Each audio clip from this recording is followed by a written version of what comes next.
Location. हाँ आई भैया लगा था कि कोनो मोटान मुर्गा आइल बा। अबे सुन, बकवास बंद कर और जाके मेहमान के अंदर लेके आ। ओके जा सर। 5 लाख रुपया हमारे अकाउंट में डाल दीजिएगा। ओके नमस्कार। Okay hello hello welcome. I am Chatu Sajan लाल का सेक्रेटरी। अरे बाटू साजन लाल को पानी पिलाता हूँ, बैग धोता हूँ। ओके ओके, नाइस नेम नाइस नेम। बच्ची प्रणाम व्यास जी। प्रणाम बच्ची। तू है सीट, तू हर सीट।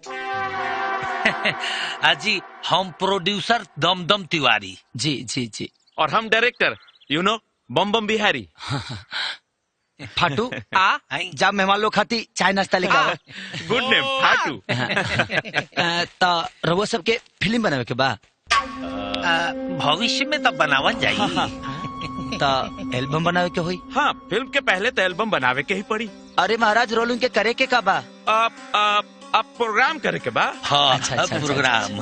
हाँ। लेकिन व्यास जी हमने के इच्छा रहा कि रउआ साथे अगर कल्पना जी गईती तो बड़ा नीक हुई। देखिए, शादी से पहले राउर जोड़ी हिट रहे और शादी के बाद भी राउर जोड़ी हिट रही। ये बात के क्रेडिट हमनी के मिले के चाहिए, कहे कि शादी के बाद वाला पहला प्रोग्राम हमनी के सौजन्य से होता। अरे रोलिंग तो हमारा मुंह के बात छीन लेनी। हम वो फैसला कर चुकल बानी कि बिना कल्पना के अपना जीवन के कोनो प्रोग्राम ना गई। और दमदम जी ई प्रोग्राम राउर बहुत स्पेशल होई। अच्छा ऐसे कि एगो ऐसा गाना बा जी जवन की हम पति पत्नी के प्रेम के कलम से रिश्ता के पन्ना पर लिखाई बा। जय हो। मर्द सब कुछ बर्दाश्त कर सकेला पर अपने औरत का कामयाबी ना।